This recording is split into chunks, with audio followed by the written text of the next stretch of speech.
रामकृष्ण हरी मित्रांनो, तुम्हाला भरपूर दिवसांनी नाही, भरपूर महिन्यांनी तुम्हाला परत तुमच्याशी संवाद साधायला आलो. सर्वप्रथम सर्व तुम्ही माझे यूट्यूब सबस्क्रायबर, नवीन जुने किंवा आता येतील या व्हिडिओपासून ते आपण सर्व कशा आहात, कुशल राहा, मंगल राहा, काळजी घ्या, कुटुंबासोबत सुखी समाधानी राहा.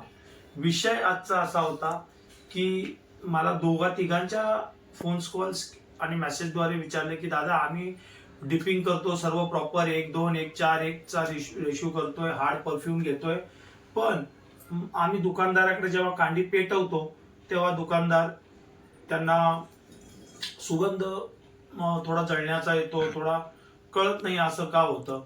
तर त्याचं मी तुम्हाला एक सर्वात प्रथम एक चांगलं उदाहरण सांगतो आणि ते डमी करून तुम्हाला दाखवतो.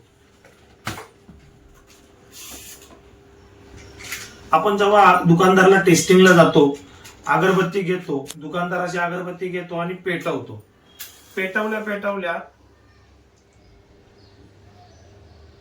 अगरबत्ती अशी पेटवतो, कांडी विझवली या अशी ठेवतो आणि अगरबत्ती फुकलो आणि स्मेल नहीं आ रहा, कम आ रहा है, थोड़ा जलने जैसा बदबूदार है. ह्याचं कारण असं की जेव्हा आम्ही कांडी टेस्टिंगला दिली, सर्वप्रथम आम्ही माचीस पेटवलं. माचीसची जी ही गोंद असते, ही गोंद वाटते छोटी, ही पहा, ही एवढी डार्क असते ना, ही जेव्हा पेटते हे औषध काही सेकंद हवेत दरवळतं.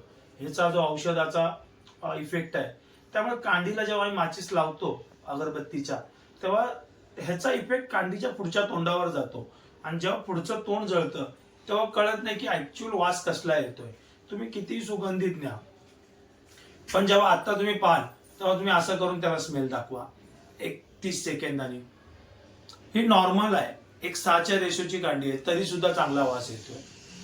याचं कारण असं असतं की काही गोष्टी आपल्याला जवळ असतात पण त्या कळत नसतात, त्यामुळे आपण थोडे मागे पडतो. लोक आपल्याला म्हणतात की खुशबू नाही आहे, हे नाही आहे, आणि आपण त्याच्यामध्ये खचतो.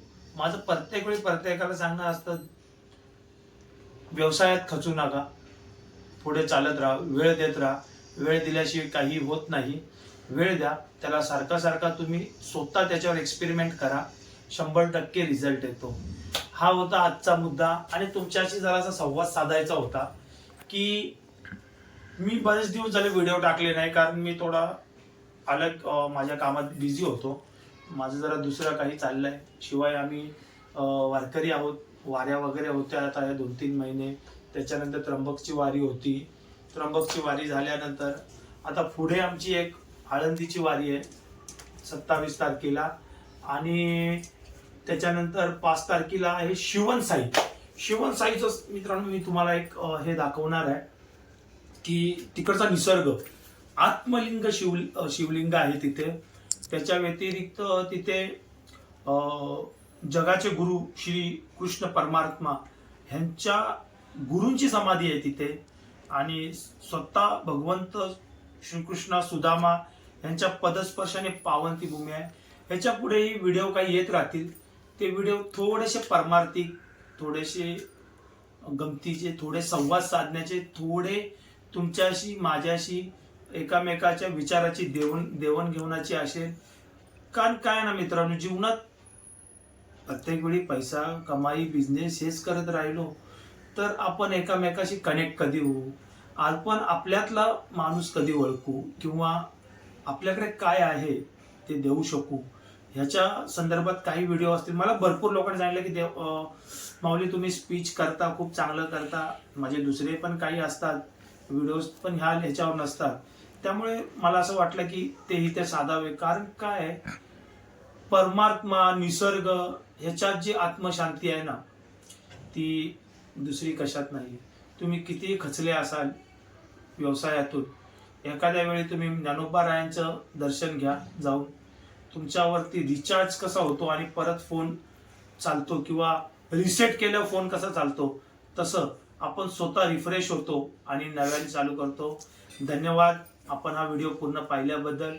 आपण सर्व जिथे आहात तिथे सुखी समाधानी मंगलमय राहा, आपला दिवस शुभ जावो आणि पुन्हा मी आपल्या सर्वांशी लवकर कनेक्ट होईन.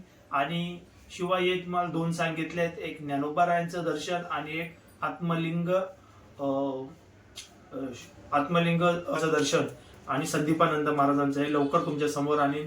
धन्यवाद आणि आपला आशीर्वाद, कृपा आशीर्वाद हरी. आणि हो मित्रांनो, नेहमीप्रमाणे चॅनलला लाईक करा, सबस्क्राईब करा आणि कमेंट करा. कमेंट ह्यासाठी करा की ह्या व्हिडिओमधून तुम्हाला काय घेता आलं, कारण 2-3 गोष्टी आहेत ज्या मी तुम्हाला सांगितल्यात त्या खूप महत्त्वाच्या होत्या. त्या मला शेअर करा आणि प्लीज, तुमचाच एक मराठी बांधव आहे, लाईक, सबस्क्राईब आणि कमेंट. रामकृष्ण हरी.